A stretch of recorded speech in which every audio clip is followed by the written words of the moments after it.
আল্লাহ রাব্বুল আলামিন আমাদেরকে একটি প্রাণ থেকে সৃষ্টি করেছেন। তিনি হলেন হযরত আদম আলাইহিস সালাতু ওয়াস সালাম।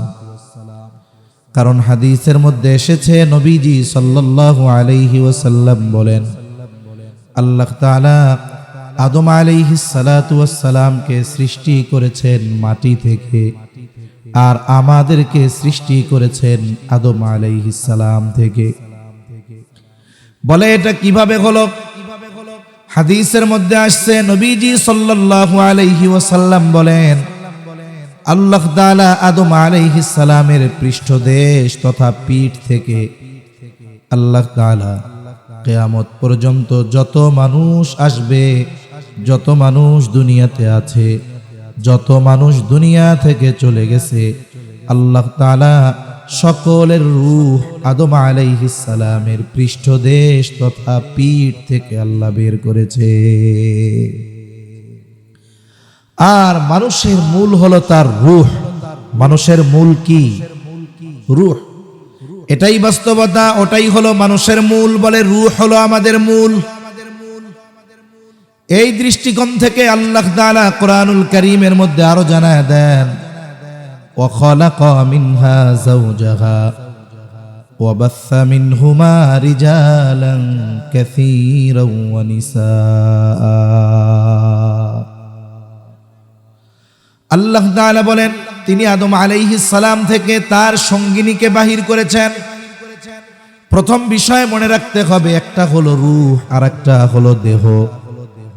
আল্লাহ তাআলা রূহ বের করেছেন শুধুমাত্র আদম আলাইহিস সালাম থেকে। দেহটা কিভাবে আসলো?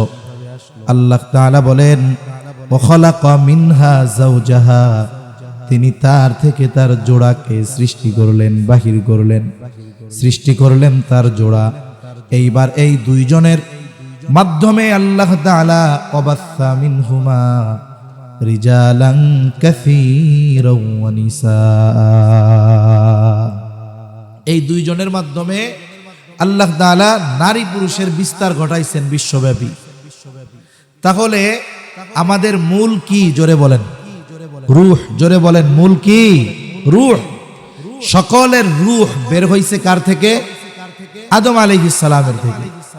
আবার আল্লাহ তাআলা আদম এবং হাওয়া আলাইহিমাস সালাম এই দুইজনের মাধ্যমে আমাদের এই দেহ গঠন গড়ন, এই আকৃতি, নারী বা পুরুষ, এগুলো আল্লাহ তাআলা এই দুইজনের মাধ্যমে সিস্টেম করা শুরু করছেন। এই দুইজনের মাধ্যম দিয়ে শুরু করে গোটা বিশ্বব্যাপী নারী আর পুরুষের বিস্তার আল্লাহ তাআলা ঘটিয়েছেন। শুধু তাই না, আল্লাহ তাআলা আরেক জায়গায় বলেন, ওয়াজআলনাকুম শুউবান ওয়া ক্বাবাইলা লিতাআরাফু। আল্লাহ তাআলা শুধু নারী পুরুষ সৃষ্টি করেছেন এই দুইজনের মাধ্যমে এমনটা নয়। আল্লাহ তাআলা বিভিন্ন বংশ গোত্রে আমাদেরকে বিভক্ত করেছেন। কেন? আল্লাহ তাআলা বলেন লিতাআরাফু, যেন তোমরা পরস্পর পরস্পরকে চিনতে পারো। এরপরে আল্লাহ তাআলা মানব জাতির সম্মানের মানদণ্ডের কথা বলে দিয়েছেন। অনেকে মনে করে আমি উচ্চবংশীয় মানুষ, আমি মনে হয় মর্যাদাপূর্ণ। আবার অনেকে মনে করে আমার বংশ নিচু, আমি মনে হয় মর্যাদা কম। কিন্তু আল্লাহ তাআলা সম্পদ, শিক্ষা, বংশ এগুলোর মাধ্যমে সম্মানের মাপকাঠি নির্ধারণ করেন নাই। আল্লাহ তাআলা এরপরে জানায় দিলেন, ইন্না আকরামাকুম ইনদাল্লাহি আতকাকুম। আল্লাহ তাআলা বিভিন্ন গোত্র, বংশ এগুলো আল্লাহ তাআলাই করেছেন। একজন উচ্চবংশীয় মানুষ অহংকার করার সুযোগ নাই, কারণ তাকে উচ্চবংশীয় মানুষ বানাইছেন কে? আরেকজন নিম্নবংশীয় মানুষ, তার নিজেকে ছোট ভাবার কারণ নাই, কারণ আল্লাহ তাআলাই তাকে বানিয়েছেন। বলে একজনের চামড়া হলো সুন্দর সাদা, অহংকার করার কারণ নাই, কারণ আল্লাহ তাআলাই তাকে সুন্দর বানিয়েছেন। আবার আফ্রিকার মানুষগুলো কালো, তাদের ছোট হওয়ার কোনো কারণ নাই, আমাদেরও হিংসা করার কোনো কারণ নাই, কারণ সে নিজের থেকে কালো হয় নাই, বরং তাকে কালো যিনি বানিয়েছেন তিনি কে?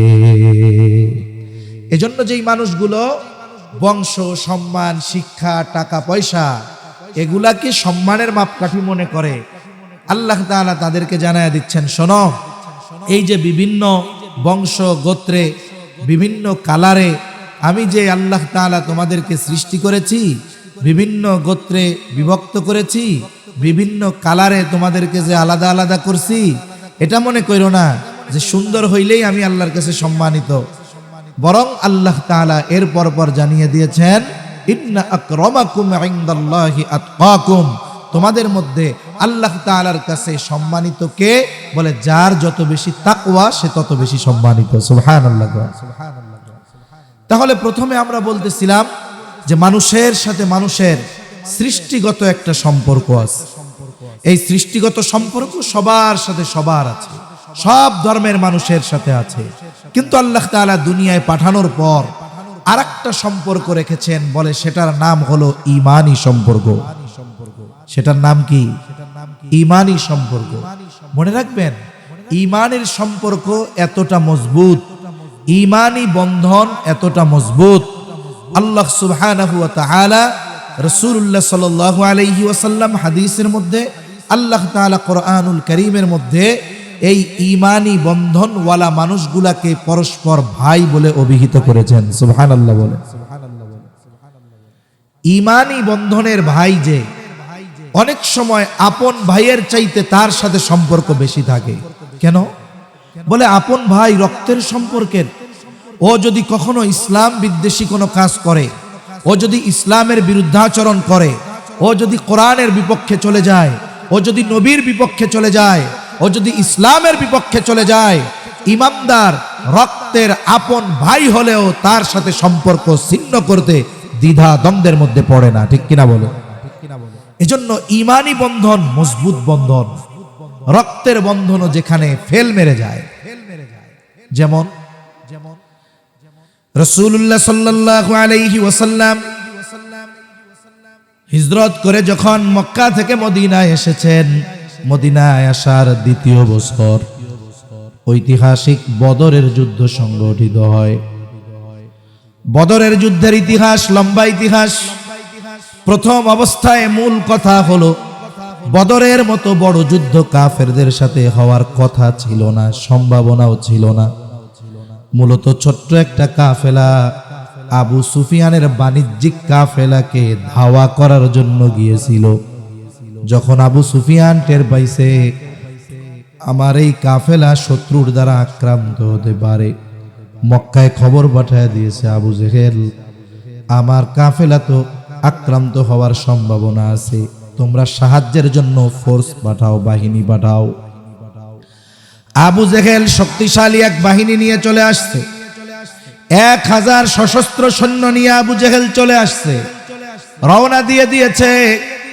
ওই দিক দিয়া আবু সুফিয়ান তার কাফেলা নিয়ে নিরাপদ জায়গায় পৌঁছে গেল। আবু সুফিয়ান আবার খবর পাঠাইছে, আবু জেহেল আমরা এখন নিরাপদ জায়গায় চলে এসেছি, আর আক্রমণের কোনো সম্ভাবনা নাই, তুমি বাহিনী নিয়ে মক্কায় ফিরে যাও। কিন্তু আসলে আবু জেহেলের মরণ তো লেখা ছিল বদরের ময়দানে। কয় না, এত বড় বাহিনী নিয়ে আসছি, ফিরা যাব নাকি? আমরা মুসলমানদের সাথে লড়াই কইরাই যাব। আবু সুফিয়ান কাফেলা নিয়ে, বাণিজ্য কাফেলা নিয়ে মক্কার পথে, আর আবু জেহেল তার বাহিনী নিয়ে চলে আসছে বদরে। এমন এক পরিস্থিতি, লম্বা কথা সংক্ষিপ্ত সারে বলতেছি, যে অবস্থা এমন, মুসলমানদের কাফেরদের সাথে যুদ্ধ না করে এখন আর কোনো উপায় নাই, যুদ্ধ করতেই হবে। অবস্থা এইরকম। রাসূলুল্লাহ সাল্লাল্লাহু আলাইহি ওয়াসাল্লাম এইরকম বড় যুদ্ধের প্রস্তুতি নিয়ে যান নাই। আবার এখনকার মতো জামানা না তো, যে মনে করেন ঢাকা থেকে চিটাগাং আসতে হবে, কোনো মতে বিমানে উঠে বিমানটা ছাড়তে পারলে হইলো, 40 মিনিটের মধ্যে চট্টগ্রাম চলে আসে। তখনকার জামানা তো গাড়িও ছিল না। এই যে 70 মাইল পথ অতিক্রম দেওয়ার জন্য লম্বা সময় দরকার হইতো। এত সময় নাই যে মদিনায় গিয়ে বাহিনী প্রস্তুত করে আবার বদরে এসে তাদের সাথে যুদ্ধ করা, এত সময়ও নাই। অবস্থা এরকম, সৈন্য যা আছে তাই নিয়ে ওদের সাথে যুদ্ধ করতেই হবে, এছাড়া আর উপায় নাই। কাফেররা প্রস্তুত। নবীজির সাথে সর্বসাকুল্য সৈন্য সংখ্যা হইল 313 জন। 5টা তলোয়ারও নাই তাদের সাথে, ঘোড়াও নাই। আবার দেখেন ওই বছর রোজা ফরজ হয়েছে, বদরের যুদ্ধ হয়েছে 17ই রমজান এবং প্রচন্ড গরম ছিল ওই বছর। এর মধ্যে রাসূল আকরাম সাল্লাল্লাহু আলাইহি ওয়াসাল্লাম চিন্তা করতেছিলেন যে এদেরকে যে যুদ্ধের কথা বলবো, একটা হলো লোকজন কম যদি হয়, অস্ত্র যদি ভারী থাকে, একজন 10 জনের সাথে লড়াই করে পারে, ঠিক কিনা বলেন? একজনের কাছে যদি একটা বন্দুক থাকে, বন্দুকে যদি 100 গুলি থাকে, তার সামনে 50 জন কোনো ব্যাপার, ও একাই তো 100। অনেক সময় মানুষের সংখ্যাধিক্য না থাকলেও অস্ত্রের কারণে সে একা 10 জনের সাথে লড়াই করতে পারে। মুসলমানদের অবস্থা কি? বলে সংখ্যাও কম, অস্ত্রও কম। কিন্তু বলেন তো, এইগুলো কম হতে পারে, কিন্তু ইমানি শক্তি কি কম নাকি? ইমানি শক্তি কম না। এরপরেও নবীজি আরেকটা চিন্তা করতেছেন, কাফেলায় মুহাজির সাহাবী বেশি। মুহাজির যারা, তারা তো যুদ্ধ করবে তাদের আত্মীয় স্বজনের বিরুদ্ধে। মক্কার কাফেরদের সাথে যদি যুদ্ধ করতে হয়, তাহলে মুহাজিররা অস্ত্র ধারণ করবে কাদের বিরুদ্ধে? বলে কেউ ভাইয়ের বিরুদ্ধে, কেউ বাবার বিরুদ্ধে, কেউ সন্তানের বিরুদ্ধে। নবীজি চিন্তা করতেছিলেন এরা ইমানের জন্য কত ত্যাগ স্বীকার করলো, এখন যদি বলি তোমার বাবার বিরুদ্ধে অস্ত্র ধারণ করতে হবে, হয়তো এরা রাজি নাও হতে পারে। নবীজি সাল্লাল্লাহু আলাইহি ওয়াসাল্লাম মুহাজির এবং আনসারদেরকে নিয়ে পরামর্শে বসে গেলেন, কি করা যায়। মুহাজিরদের কাছে জিজ্ঞাসা করলেন, তোমাদের মত কি? যুদ্ধ না করে তো উপায় নাই। মুহাজিরদের পক্ষ থেকে যে জবাব, তার সারমর্ম হলো, ইয়া রাসূলুল্লাহ, আমরা ঈমানের জন্য বাড়ি ছেড়েছি, ঘর ছেড়েছি, সম্পদ ছেড়েছি, টাকা পয়সা ছেড়েছি। ঈমানের জন্য যদি জীবন দিতে হয়, আমরা জীবন দেওয়ার জন্য প্রস্তুত আছি। জীবন যদি দিতে হয়, আমরা জীবন দেওয়ার জন্য রেডি। এরপরে নবীজি সাল্লাল্লাহু আলাইহি ওয়াসাল্লাম আনসার সাহাবী যারা ছিল তাদেরকে পরামর্শ চাচ্ছে যে তোমরা কি বলো। আনসারদের পক্ষ থেকে জবাব, ইয়া রাসূলুল্লাহ, আপনি চিন্তা করবেন না, আমরা আপনার সামনে পেছনে ডানে বামে চতুর্দিকে অবস্থান করে এমন ভাবে যুদ্ধ করব যে আপনি খুশি হয়ে যাবেন। আর একজন দাঁড়ায় গেছে আনসারদের মধ্য থেকে, সে দাঁড়িয়ে বলে, ইয়া রাসূলুল্লাহ, আপনি আমাদের পরামর্শ চাচ্ছেন, শুনে নেন।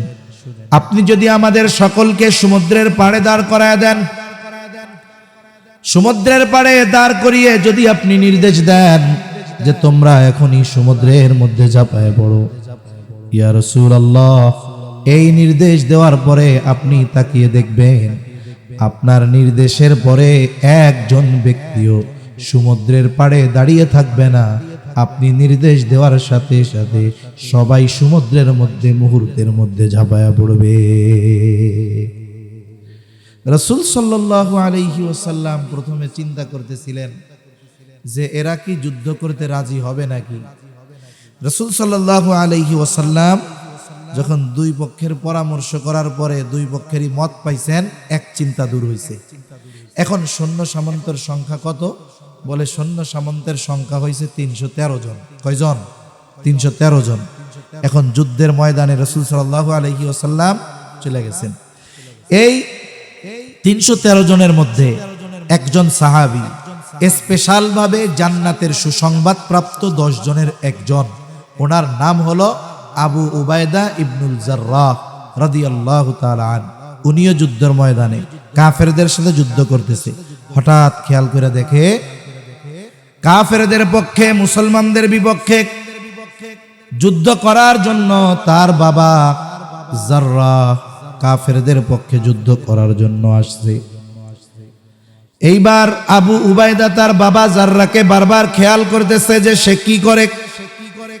একবার সে খেয়াল করলো জাররাহ নবীজির উপরে আক্রমণ করার জন্য টার্গেট নিচ্ছে। আবু উবাইদা গিয়া তার বাবা জাররাকে প্রতিহত করে দিল, সরায়া দিল। দ্বিতীয়বার আবার খেয়াল করে জাররাহ নবীজির উপরে আক্রমণ করার জন্য সুযোগ খুঁজতেছে। আবু উবাইদা টের পায়া আবার বাপরে সরায়া দিছে। তৃতীয়বার আবার খেয়াল করে যে আবু উবাইদার বাবা জাররাহ নবীজির উপরে আক্রমণ করার জন্য চেষ্টা করতেছে। এইবার আবু উবাইদার ধৈর্যচ্যুত হয়ে গেল। এবার আর বাবাকে সে সুযোগ দেয় নাই, বাবার সাথে লড়াইয়ে লিপ্ত হয়ে গেছে। লড়াইয়ের এক পর্যায়ে আবু উবাইদা নিজের বাবাকে দুনিয়া থেকে চিরতরে বিদায় করে দিয়েছে। সম্পর্ক কি? বাপ আর ছেলে। আমার বলার মূল উদ্দেশ্য যেটা ছিল, ইমানি বন্ধন কত মজবুত এক বন্ধন। বলে বাপ যদি ইসলামের বিপক্ষে চলে যায়, ইমানদার বাবাকেও ছাড় দিতে রাজি নয়।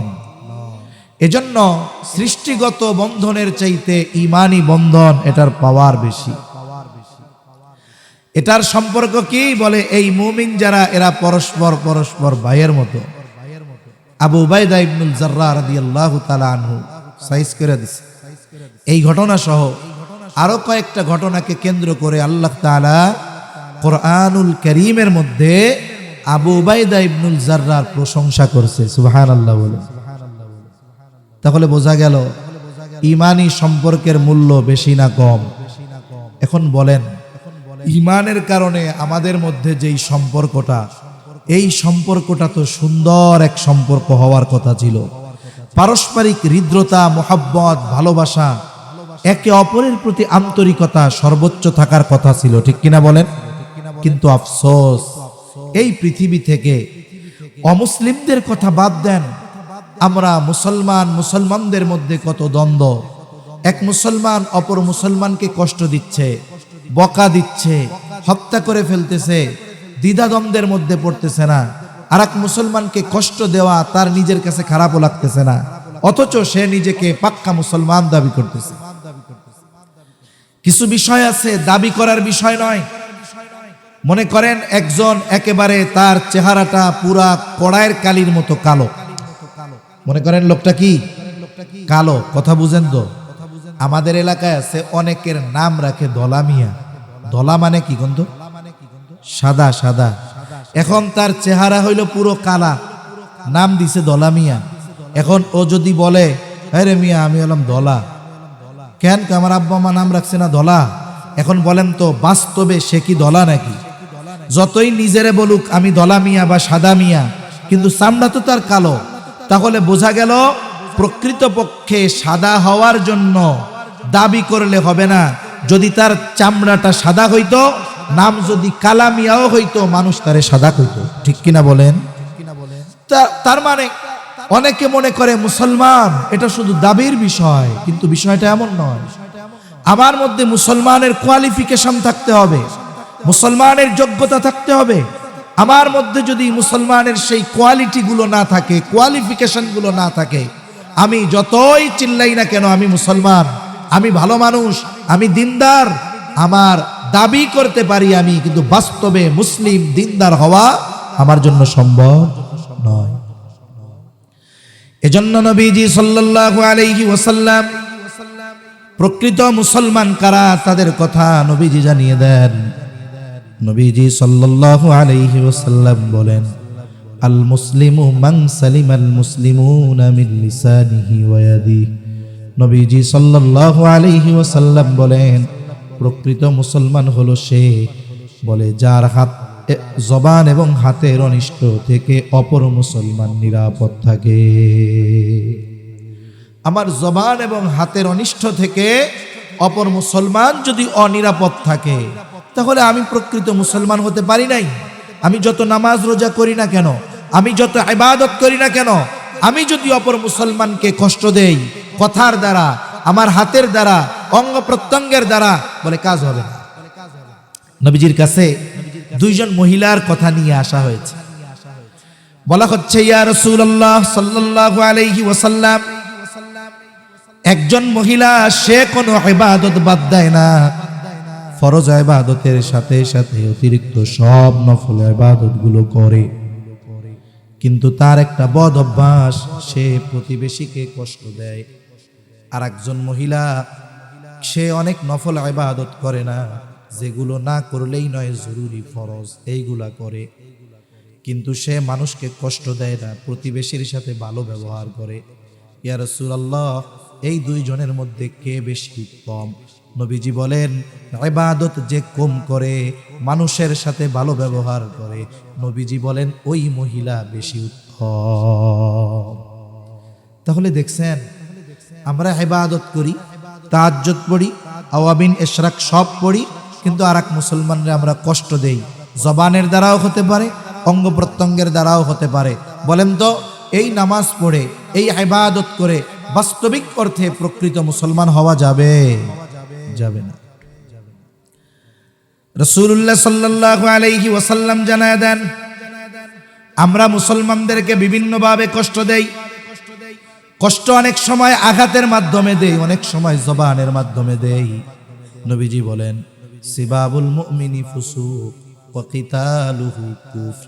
নবীজি সাল্লাল্লাহু আলাইহি ওয়াসাল্লাম বলেন, মুমিনকে গালি দেওয়া ফাসিকি, আর হত্যা করা হলো কুফরি। মুমিনকে গালি দেওয়া কি? হত্যা করা কুফরি। সম্প্রতি সময়ের ঘটনা আপনাদের কম বেশি সবার জানা আছে। এই যে কয়েকদিন আগে বিশ্ব ইজতেমা টঙ্গী, 17 তারিখ দিবাগত রাত, মানে 18 তারিখ হয়ে যায় তো ইংরেজি হিসাবেও। 18 তারিখ সুবহে সাদিকের পূর্ব মুহূর্তে টঙ্গীর ময়দানে শুরাই নিজামে উলামা ইকরামের তত্ত্বাবধানে যারা দাওয়াতি মেহনত করেন, তাবলীগের মেহনত করেন, মাঠ প্রস্তুত করার জন্য কিছু ভাই ময়দানে অবস্থান করতেছে। এর আগের একটু বিষয় কিছু বলা দরকার। যেমন গত নভেম্বরের 5 তারিখ যখন উলামা ইকরামের তত্ত্বাবধানে তাবলীগ নিয়ে অভ্যন্তরীণভাবে এক ষড়যন্ত্র চলতেছিল, এই ষড়যন্ত্রের খবর যখন উলামা ইকরাম জানতে পেরেছেন, উলামা ইকরাম, উলামা তলাবা, সাথে সাথে উলামা ইকরামের তত্ত্বাবধানে পরামর্শে যারা দাওয়াত ও তাবলীগের মেহনত করেন, সেই ভাইদের সমন্বয়ে একটা মহাসমাবেশ হয়েছে। সবাই সেখানে গিয়েছে। ওইখানে যাওয়ার পরে ওরা কিন্তু নিচে নিচে তলে তলে কঠিন এক ষড়যন্ত্রের জাল বুনেছিল। এই কারণেই কিন্তু মুহূর্তের মধ্যে 2-3 দিনের মধ্যে এই মহাসমাবেশের আহ্বান করা হয়েছে। অনেকে ওই অভ্যন্তরীণ খবরটা জানে না। যাই হোক, ওইখানে গিয়ে তাদের ষড়যন্ত্রের প্রেক্ষাপট সামনে রেখে উলামা ইকরাম কিছু কঠোর সিদ্ধান্ত নিলেন। কঠোর সিদ্ধান্তগুলোর মধ্যে একটি সিদ্ধান্ত হলো যে এই বছর অন্যান্য বছরের ন্যায় হবে না, বরং এই বছর ইজতেমা 2 পর্বে হবে এবং 2 পর্বই উলামা ইকরামের তত্ত্বাবধানে অনুষ্ঠিত হবে। ঠিক কিনা বলেন? আপনারা শুনছিলেন না? এই সিদ্ধান্ত দেওয়া হয়েছে। যাক, এরপরে ষড়যন্ত্রকারীরা তো ষড়যন্ত্র চালায়াই গেছে। এর কিছুদিন পরেই, কয়েকদিনের মধ্যে উপদেষ্টা মণ্ডলীর মধ্য থেকে ধর্মীয় উপদেষ্টা, স্বরাষ্ট্র উপদেষ্টা সহ আরো বেশ কিছু গণ্যমান্য ব্যক্তি, প্রশাসনের লোকজন সহ উলামা ইকরামের কাছে গেলেন। তারাও বুঝতে পারছে যে উলামা ইকরাম যদি শক্ত অবস্থানে থাকেন তাহলে অবশ্যই 2 পর্বেই তারা ইজতেমা করবেন এবং তথাকথিত ইতাআতি যারা, এরা টঙ্গীর ময়দানে ঢুকবার সুযোগ পর্যন্ত পাবে না। ওনারা বুঝতে পারছে। কিন্তু দেশের সার্বিক বিষয় বিবেচনা করে, অন্যান্য আরো বিষয়কে সামনে রেখে ওনারা উলামা ইকরামের কাছে গেলেন। উলামা ইকরামের কাছে গিয়ে তাদেরকে বললেন যে দেখেন, রাষ্ট্রের পরিস্থিতি, সার্বিক পরিস্থিতি, বিশৃঙ্খলা, সমস্ত কিছু বিবেচনা করে আপনাদের কাছে আমাদের অনুরোধ, আপনারা বিগত সময়ে যেভাবে ইজতেমা হয়ে আসতেছে আপনারা ওইভাবেই করেন। তার মানে বিগত বছরগুলো কেমনে হয়েছে? বিগত বছরগুলোতে হয়েছে যে প্রথম পর্ব উলামা ইকরামের তত্ত্বাবধানে হয়েছে, দ্বিতীয় পর্ব ইতাআতিরা করেছে। মাঠ প্রস্তুত করেছে কারা? বলে মাঠ প্রস্তুত করেছে উলামা ইকরামের তত্ত্বাবধানে শুরাই নিজামের সাথীরা। সাথে সাথে জোড়ের পরে মাঠ প্রস্তুতের কাজে লেগে গেছে। প্রথম পর্বের ইজতেমা শেষ, এরপরে দ্বিতীয় পর্বে তারা ইজতেমা করছে। উলামা ইকরাম বললেন যে আমরা প্রশাসনের প্রতি সম্মান দেখিয়ে, উপদেষ্টাদের প্রতি সম্মান দেখিয়ে, রাষ্ট্রের বৃহৎ স্বার্থের কথা চিন্তা করে আপনাদের এই দাবি মাইনা নিলাম। তবে আমাদেরও একটা দাবি, দ্বিতীয় পর্ব ওনারা করবে ঠিক, কিন্তু বিগত সময়ে যেমন ওই স্বঘোষিত আমির এদেশে আসতে পারে নাই। উপদেষ্টা মণ্ডলী, প্রশাসন বলছে আচ্ছা ঠিক আছে, ধন্যবাদ জানায় তারা চলে গেল। এখন দেখেন প্রথম বিষয়, উলামা ইকরাম শক্ত অবস্থানে ছিলেন যে 2 পর্বই তারা করবেন, কিন্তু উপদেষ্টা মণ্ডলী, প্রশাসন এবং রাষ্ট্রের প্রতি সম্মান দেখিয়ে সার্বিক বিষয় বিবেচনা করে ওই অবস্থান থেকে তারা সরে আসলেন। বলেন তো এটা কি উলামা ইকরামের দুর্বলতা ছিল না উদারতা ছিল? নিঃসন্দেহে উদারতা। যে মানুষগুলো উদারতাকে দুর্বলতা ভাবে আসলে এরা বলদ, এরা বোকা।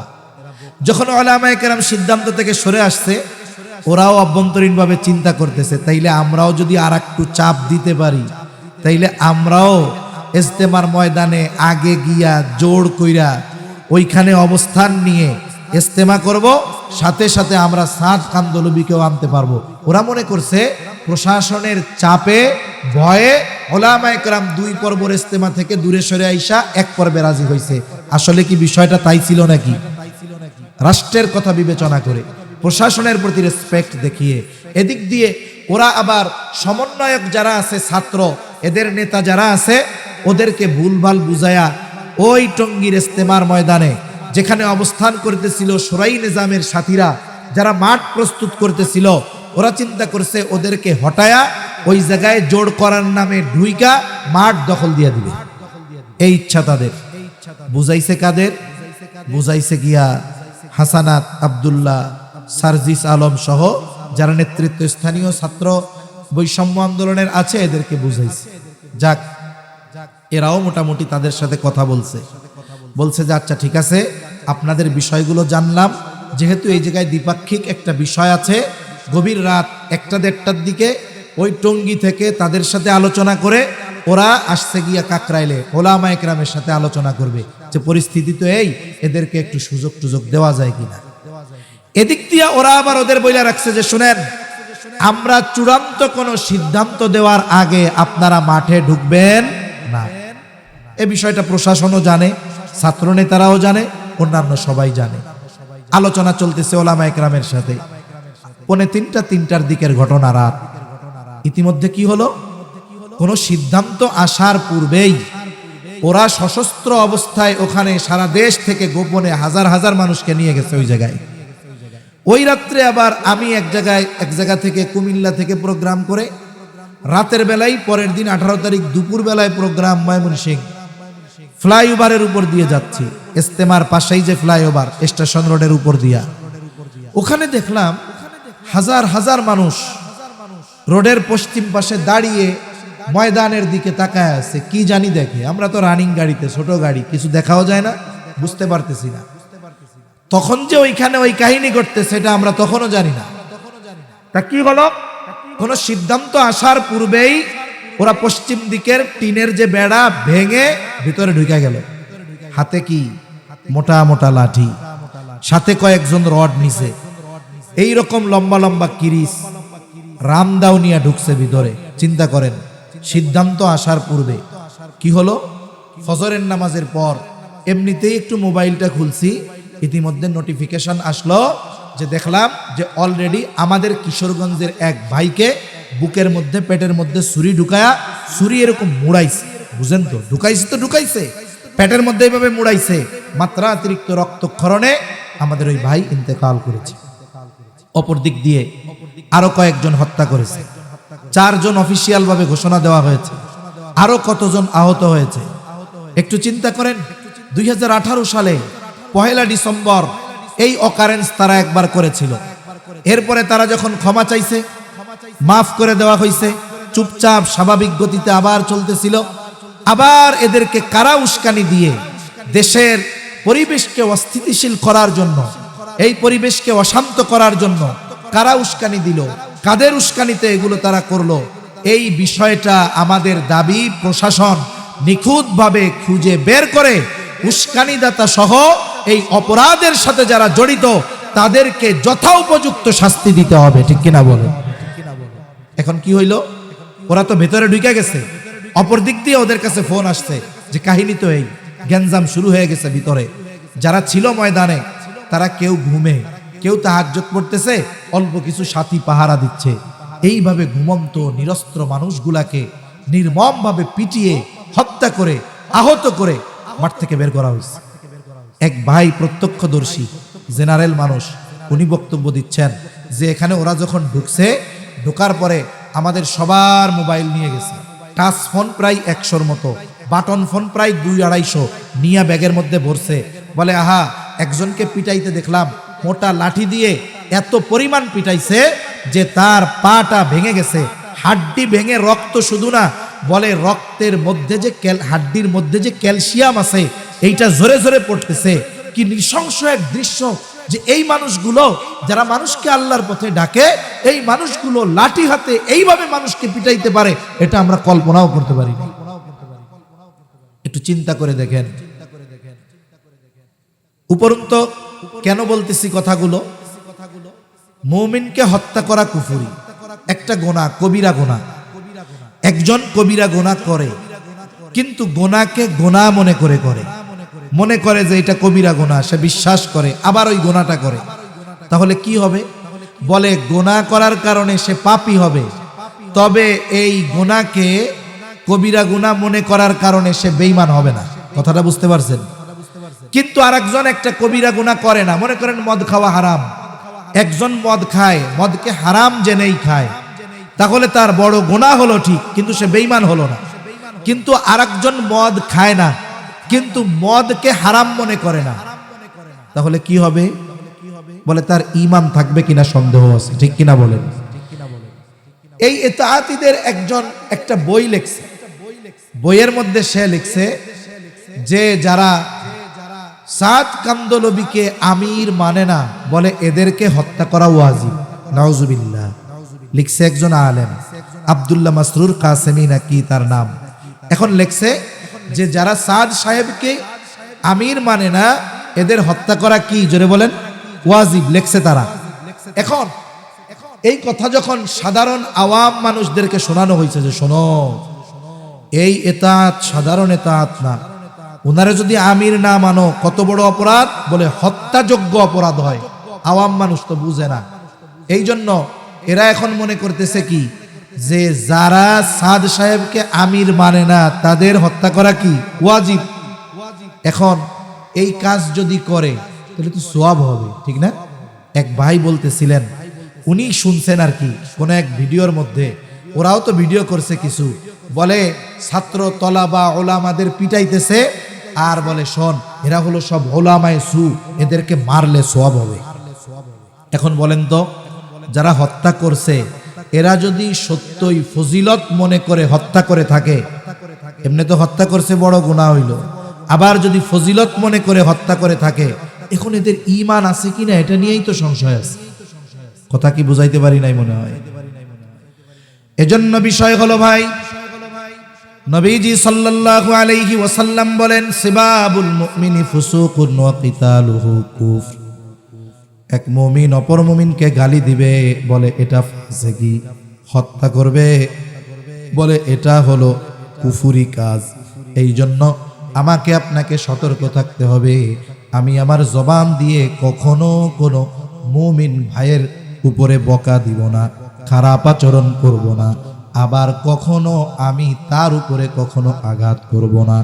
কারণ নবীজি সাল্লাল্লাহু আলাইহি ওয়াসাল্লাম বলেন এক মুসলমানের জন্য অপর মুসলমানের উপরে হারাম কি, বলে ওই মুসলমানের সম্মান, ইরদুহু ওয়া মালুহু ওয়া দামুহু, তার সম্মান, তার মাল, তার রক্ত হারাম। তার মানে আমি যদি কোনো মুমিনের সম্মান নষ্ট করি তাহলে এটা কাজটা হারাম কাজ হবে। আমি যদি এক মুমিনের মাল আত্মসাৎ করি এটা নিঃসন্দেহে বড় গুনাহ হবে। আমি যদি অপর মুসলমানকে কখনো আঘাত দিয়ে রক্তাক্ত করি এটা আমার জন্য বড় পাপের কাজ হবে। উলামায়ে কেরাম হয়তো অনেক সময় কথা বলতে গিয়ে একটু কড়া কথা বলে, ঠিক, কিন্তু বলেন তো কোন আলেম কি আমাদের এই কথা বলছে যারা ইতাআত করে সাদ কান্দলবিপন্থী এদেরকে তোমরা পিটাইয়া মাথা ফাটায় দিবা? এরকম কেউ কোনোদিন বলছে? কেউ কোনোদিন বলে নাই। হয়তো বিরোধিতার ক্ষেত্রে কঠোরতা অবলম্বন করা হয়েছে, কিন্তু শারীরিকভাবে হেনস্থা করা, বকা দেওয়া, কাফের বলা, আঘাত করে রক্তাক্ত করা, এই ধরনের কোনো নির্দেশনা উলামায়ে কেরাম কখনো দেয় নাই। কিন্তু তারা তো কিতাব লেখা আমাদের উপরে ফতোয়া দিয়ে দিছে যে এদেরকে যদি পেটানো যায় তাহলে সওয়াব হবে। সাদ সাহেবকে যারা মানে না বলে এদেরকে হত্যা করা ওয়াজিব। চিন্তা করেন তো আমাদের মধ্যে দূরত্বটা তাহলে কত হয়ে যাচ্ছে। অথচ এ তাবলীগের ইতিহাস যদি বলতে যাই লম্বা কথা লম্বা হয়ে যাবে। এ তাবলীগ বাংলাদেশের ভূখণ্ডে শুরু হয়েছে উলামায়ে কেরামের মাধ্যমে। তাবলীগের শুরু কোথায়?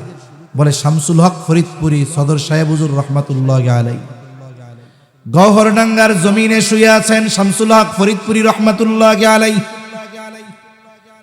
ওনার মাধ্যমে বাংলাদেশে সর্বপ্রথম তাবলীগের কাজ শুরু হয়েছে। উনি আমির বানায় দিয়েছিলেন মাওলানা আব্দুল আজিজ রহমাতুল্লাহি আলাইহিকে। আর বাংলাদেশের প্রথম মার্কাজ ছিল বাগেরহাটের মোল্লাহাট থানার উদয়পুর মাদ্রাসায়, উদয়পুর গ্রামে। সদর সাহেব হুজুর রহমাতুল্লাহি আলাইহি খেয়াল করলেন যেহেতু এই কাজের বিস্তার এলাকা ভিত্তিক নয় বরং আন্তর্জাতিকভাবে বিস্তৃত, তাহলে আমাদের দেশেও যেহেতু এই কাজের বিস্তার অনেক হবে, এর হেড অফিস কেন্দ্রবিন্দু বা মার্কাজ রাজধানীতে হওয়া দরকার। কারণ দেখবেন ফ্যাক্টরি চট্টগ্রামে, বলে এই ফ্যাক্টরির হেড অফিস গিয়া হইল ঢাকায়, তাই না? ফ্যাক্টরি হলো চট্টগ্রাম, হেড অফিস কোন জায়গায়? ঢাকায়। ছোট্ট একটা অফিস নিয়ে হেড অফিস বানায় রাখছে, ওইটাই কিন্তু মূল। ফ্যাক্টরি আছে চট্টগ্রামে কিন্তু ব্যবসা সব পরিচালিত হয় ঢাকা থেকে। কেন? বলে ঢাকা হলো বাংলাদেশের রাজধানী, এখান থেকে সারা দেশে পৌঁছানো, যোগাযোগ করা এগুলো সহজ। এজন্য সদর সাহেব হুজুর চিন্তা করলেন কি করা যায়, তাহলে আমাদেরও মার্কাজ ঢাকায় নিতে হবে। এই ফিকির থেকে বাংলাদেশে সর্বপ্রথম এই কাকরাইল মার্কাজ, আর ইজতেমা হয় 1966 সালে।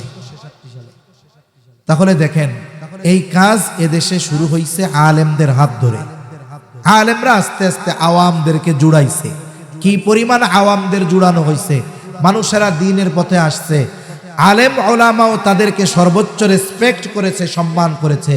আমরাও দেখেছি, আমরা যখন মাদ্রাসায় পড়েছি, মাদ্রাসার মসজিদে জুমার দিন যিনি খতিব তিনি বড় শাইখুল হাদিস, বড় বুজুর্গ আলেম। হুজুরে জানানো হয়েছে হুজুর দাওয়াত ও তাবলীগের সাথীরা এসেছে, জামাত এসেছে, তাবলীগ জামাত। উনি কি করছেন, নিজে ওই শুক্রবারের দিন বয়ান না করে ওই কাফেলার বা ওই দলের যিনি বিজ্ঞ ব্যক্তি আছেন অথবা আমির আছেন, ইঞ্জিনিয়ার সাহেব হোক আর ডাক্তার সাহেব হোক, উনি ডাইকা বলছেন আজকে আপনি বয়ান করেন। শাইখুল হাদিস সাহেব নিচে বৈশা, আমির সাহেব ইঞ্জিনিয়ার ডাক্তার, তাকে মেম্বারে উঠায় বসায় দিছে, উনি বয়ান করছে, নিচে বৈশা বৈশা শাইখুল হাদিস শুনছে। আসলে এই বিষয়গুলো ভালো, সাথে আমার মনে হয় কিছু মন্দ কাজও হয়েছে। যে স্তরের তাকে সেই স্তরে রাখতে হয়। আপনি যদি মাথায় উঠায় দেন, ও মনে করবে আমি মনে হয় ওনার চাইতে বিজ্ঞ যোগ্য বেশি মনে হয়, এই জন্যই তো আমার দিছে উঠাই। অথচ আলেম ওলামাদের উদারতা ছিল, নিজে মেম্বার ছেড়ে একজন আওয়ামকে মেম্বারে বসাইছে। কেন? বলে মোহাব্বতের কারণে, ভালোবাসার কারণে। ঠিক কিনা বলেন? এটাকে এক গ্রুপ দুর্বলতা মনে করে নিয়েছে। তারপরে কি হইল, আস্তে আস্তে ওরাই নিজেরা ফতোয়া দেওয়া শুরু করছে ওলামায়ে কেরামের সাথে যাওয়া যাবে না। কেন? বলে ওলামায়ে কেরাম আল্লাহর রাস্তায় সময় লাগায় না। আরে ভাই, মৌলানা সাহেব বছরের পর বছর ধরে হাদিস পড়াচ্ছে, একজন কোরআনের দর্স দিচ্ছে, তাফসীরের দর্স দিচ্ছে, ফিকাহের দর্স দিচ্ছে, তাহলে এরা কি শয়তানের পথে আছে নাকি? আছে কার পথে? জোরে বলেন, আল্লাহর পথে, আল্লাহর পথে। এজন্য উলামায়ে কেরাম দেখলেন যে দ্বীনের এই শুবা, এই শাখাটা আমার জেনারেল ভাই, দিনদার ভাইয়েরা সুন্দর মতো দায়িত্ব পালন করতেছে, তাহলে আমরা মাদ্রাসাগুলোই খেদমত করি, আমরা হাদিসের খেদমত করি, আমরা কোরআনের খেদমত করি, আমরা তাফসীরের খেদমত করি, আমরা ফিকহের খেদমত করি, উম্মতের মাসলা মাসাইলগুলো আমরা বর্ণনা করি। এই সুযোগে ওনারা একটা সময় আস্তে আস্তে লাইন যুক্ত হওয়া শুরু করছে। এক সময় তো বলাই শুরু করছে, বলে যে আলেম দাওরায়ে হাদিসের পরে এক সাল লাগায় না, ওই আলেমের কাছ থেকে ফতোয়া নেওয়া যাবে না। এরকম কথাও এদেশে হয়েছে কি হয় নাই? হয়েছে। এই যে বিভ্রান্তমূলক কথা, উল্টাপাল্টা কথা যখন তারা বলা শুরু করছে, তখনই উলামায়ে কেরাম তাদেরকে সঠিক পথে আনার জন্য সংশোধনের বার্তা দিচ্ছে যে আপনারা ঠিক হয়ে যান, আপনারা নির্দিষ্ট গণ্ডির মধ্যে থাকেন, বাহিরের দিকে নজর দেওয়ার আপনাদের দরকার নাই। কিন্তু সমস্যা কি, শয়তান ওদেরকে বুঝাইতেছে তোরা এত ইবাদত করস, তোরা আল্লাহর রাস্তায় সময় লাগাস, আরে বেটা এরা শুধু বইয়া বইয়া থাকে আর উল্টাপাল্টা কথা কয়। আস্তে আস্তে তাদের অন্তরে আলেমের বিদ্বেষ শয়তান আস্তে আস্তে ঢুকাইয়া দিচ্ছে। এখন কি হইল, ওলামায়ে কেরাম তাদেরকে পরিশুদ্ধ করার জন্য, সঠিক পথে আনার জন্য যখন তাদেরকে উপদেশ দেয়, নসিহত করে, তখন মনে করে এই আলেমরা আমাদের শুভাকাঙ্ক্ষী না, আমাদের হিতাকাঙ্ক্ষী না, এরা মনে হয় আমাকে জায়গা দখল দিতে চায়। বলেন তো, ওরা যদি ওদের সঠিক পথে থাকতো তাহলে ওদের সাথে আমাদের এই দূরত্ব হইতো নাকি? দূরত্ব হইতো না। আমরা আমাদের চেয়ার ছেড়ে ওদেরকে চেয়ারে বসায় দিতাম বয়ান করার জন্য, ঈমান ইয়াকিনের কথা বলার জন্য। কিন্তু আফসোস, ওরা যখন লাইনচ্যুত হওয়া শুরু করেছে, ওলামায়ে কেরাম যখন তাদের লাইনে আনার ফিকির করেছে, সোজা পথে চলার কথা বলেছে, আলেমদেরকে ওরা দুশমন মনে করে বসে আছে। এখন বলেন, এজন্য এই যে সরল মনা হাজার হাজার লাখো লাখো সাধারণ মানুষ যাদের দিমাগের মধ্যে ঢুকায় দেওয়া হলো, এই যে আলেম যারা এতাআতি যারা নয়, সাদ কামদলবির এতাআত যারা করে না, এদেরকে মারলে সওয়াব হবে। বলেন তো, এই মানুষগুলো এই বিশ্বাস অন্তরে নিয়ে যদি জীবন যাপন করতে থাকে, ওলামা বিদ্বেষ, আলেমদের প্রতি বিদ্বেষ নিয়ে যদি জীবন যাপন করতে থাকে, হায় রে। ইবনুল কাইয়ুম জাওজি রাহমাতুল্লাহি আলাইহি বলেন, যেই মানুষগুলো অন্তরের মধ্যে ওলামায়ে কেরামের প্রতি বিদ্বেষ রাখে, এমন কোন মানুষকে আমি ভালোভাবে মরতে দেখি নাই। এজন্য আমরা আলেম হইতে না পারি, কিন্তু ওলামায়ে কেরামের প্রতি আমাদের জন্য কোনো বিদ্বেষ না থাকে। কারণ ওলামায়ে কেরাম এ জাতির কল্যাণ চায়, ওলামায়ে কেরাম ভালো চায়। আরে এই দেশে বিশৃঙ্খলা লাগায়া ওলামায়ে কেরাম কোথায় যাবে? আপনাদের দেশের কোনো আলেমের কানাডায় 2-4টা বাড়ি আছে নাকি? জোরে বলেন, আছে? ইংল্যান্ডে আছে, আমেরিকায় আছে, কোথাও তার বাড়ি নাই। মানি লন্ডারিং করে না, টাকা পয়সা পাচার করে না। তার মানে এই দেশেই থাকতে হবে হুজুরদের, যেই দেশে তাদের থাকতে হবে সেই দেশে বিশৃঙ্খলা সৃষ্টি করা, এটা তো বোকামির কাজ। এজন্য আলেমরা চায় যে এই দেশ যদি শান্তিপূর্ণভাবে পরিচালিত হয়, এই দেশের মানুষ যদি দ্বীনের উপরে চলে, তাহলে আমাদের জন্যও ভালো। এই নিজের স্বার্থের কথা চিন্তা করে হলেও ওলামায়ে কেরাম চান যে এই দেশ শান্তিপূর্ণ থাকুক, এই দেশ সঠিকভাবে দ্বীনের উপরে চলুক। সেজন্য মনে রাখবেন, ওলামায়ে কেরাম জাতির কল্যাণ চায়, ওলামায়ে কেরাম জাতির ভালো চায়। এরা কখনো জাতির অকল্যাণ চায় না। কিন্তু কিছু মানুষ রাষ্ট্রদ্রোহী, স্বৈরাচারের দোসর হয়ে, আর সরল মনা কিছু মানুষের অন্তরে আলেম ওলামাদের প্রতি বিদ্বেষ ঢুকায়া দিয়ে, দাওয়াত ও তাবলীগের নাম দিয়ে এই মানুষগুলো বিশৃঙ্খলা সৃষ্টি করার পায়তারা চালিয়ে যাচ্ছে। মনে রাখতে হবে, দাওয়াত ও তাবলীগের এই মোবারক মেহনত ষড়যন্ত্র করে কেউ বন্ধ করতে পারবে না। তবে এই দেশে যদি দাওয়াত ও তাবলীগের কার্যক্রম চলে, অবশ্যই অবশ্যই উলামায়ে হাক্কানির তত্ত্বাবধানেই চলবে। ঠিক কিনা বলেন? সঠিক পথ নির্দেশনা উলামায়ে কেরাম দিবেন। এ ব্যাপারে চূড়ান্ত সিদ্ধান্তে ইনশাআল্লাহ উলামায়ে কেরাম গিয়েছেন। ইনশাআল্লাহ সামনেও এই সিদ্ধান্তের উপরে তারা অটল থাকবেন। আর আমরাও আল্লাহর কাছে দোয়া করি যে অস্থিরতা চলতেছে এটা যেন দূর হয়ে যায়। সকলে বলি আমিন। এখন আসেন, এই ভ্রাতৃত্ব বন্ধন আমাদের অটুট করার দরকার, কারণ আমাদের সম্পর্ক ঈমানি সম্পর্ক। আমরা কি করব? যে যে দল করুক, যে যে মতের হোক, সে যদি ইমানদার হয়, আমরা তার জান, মাল, সম্মান, সম্পদ কোনো কিছুর ক্ষতি করব না। জোরে বলেন, কোনো কিছুর ক্ষতি করব না। সাথে সাথে যারা সঠিক পথের উপরে আছে, আমরা সবাই সবাইকে এক দেহের মতো মনে করব। কারণ রাসূল সাল্লাল্লাহু আলাইহি ওয়াসাল্লাম বলেন, মুসলমান একটি দেহের ন্যায়। যখন তার পায়ে কাটা ফুটে, পুরা দেহ এই ব্যথা অনুভব করে। যখন মাথায় ব্যথা হয়, কষ্ট পায়, গোটা দেহ সেটাকে অনুভব করে। এজন্য মুসলমানের প্রতি হৃদ্রতা, মোহাব্বত, ভালোবাসা এটা সর্বোচ্চ রাখতে হবে। আর আমার দ্বারা কোনো মুমিন যেন জবানের দ্বারা কষ্ট না পায়, কোনো মুমিন যেন আমার হাতের দ্বারা কষ্ট না পায়, কোনো মুমিনের সম্মান যেন আমার কারণে বিনষ্ট না হয়, কোনো মুমিনের মাল যেন আমার কারণে বিনষ্ট না হয়। আমি আর একজন মুমিনের সম্মান হেফাজতের ব্যবস্থা করব। মুমিন যদি বিপদ আপদ মুসিবতে পড়ে, আমি তার জন্য সাহায্যের জন্য এগিয়ে যাব। তাহলে কি হবে? আল্লাহ রাব্বুল আলামিনও আমাকে সাহায্য করবেন, আমি যদি এক মুমিনের উপকার করি, কল্যাণ করি, সাহায্য করি, আল্লাহ সুবহানাহু ওয়া তাআলা দুনিয়া আখিরাতে এর বিনিময় আমাকে দিবেন। ঠিক কিনা বলেন?